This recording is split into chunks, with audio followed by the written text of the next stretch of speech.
Hi everyone, let's talk about Blackout Hong Kong.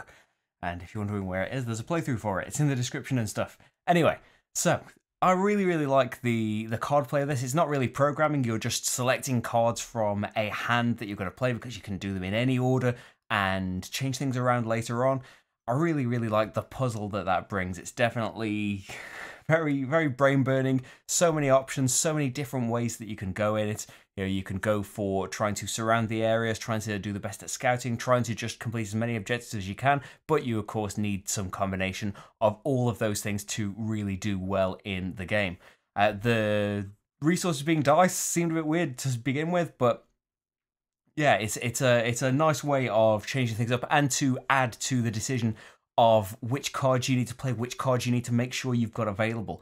You know, having the wrinkle as well that you start off with all these transport tokens, but you can get them at any time by spending points, really makes you have to, you know, evaluate just how good the move that you're making is going to be. How effective is it going to be for you? Is it really worth you losing these 1, 2, 3 points for you to be able to manipulate the resource wheel even more? I don't like that we're just putting cubes on there, because even in a 2-player game, that wheel got very crowded, and you know, you kind of reminded by the dice if they're there, but you know, your cubes very quickly cover up what the space was to begin with. And I guess part of it is that we're not as familiar with the game, but it was very hard to lose track of what resources you got, especially if you're the orange player and you have batteries, because that space is the exact same orange.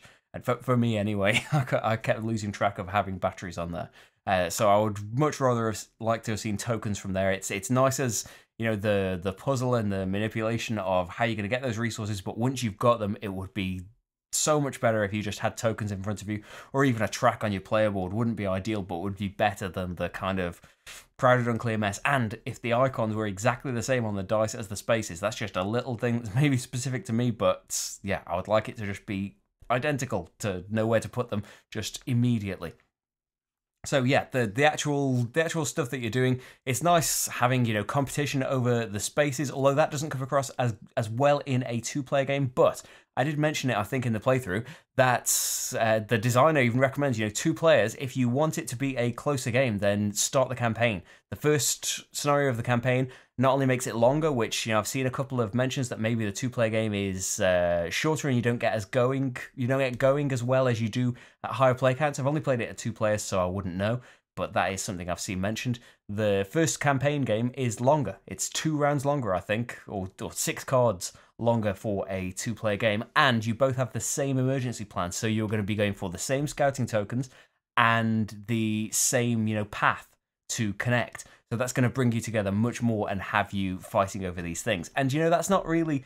I don't complain about it in the sense that why isn't this game more confrontational, because if you see my other videos, you know that, you know, I hate that kind of thing in games, and I don't mind really that we're being completely separate in terms of what I enjoy in games, but in terms of what I think the game is trying to get us to do, or wants us to do, wants us to be, you know, trying to see opportunities to try and close off an area first if you see someone else doing it, so you can get your house out and you get that checkmark action now. You know, you're never completely left out in the cold. You still get the same number of points for the houses you did manage to get down, but yeah, getting there first and getting those things. And even, you know, sometimes maybe you would surround an area to get rid of certain scout tokens and things, maybe.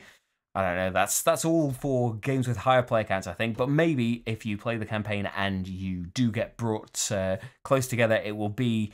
It's still not completely area control, because it's just a race for that thing, and you both get rewarded quite well for doing it. But yeah, I think that's something to think about if you want a 2-player game that's more representative of the experience at higher player counts.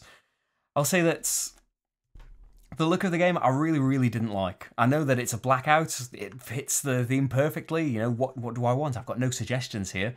But yeah, it was quite a miserable board to look at, and yeah, just not very exciting at all. Yeah, it's not a thing that to completely put you off the game, but yeah, it just didn't. It definitely detracted from the experience. Just the overall look of everything. You know, it's got nice art on the cards, but it's kind of, you know, washed out by the solid colors on them, and just in general, I know it fits it perfectly. You don't need to say in the comments, but yeah, it's just black everywhere, just darkness.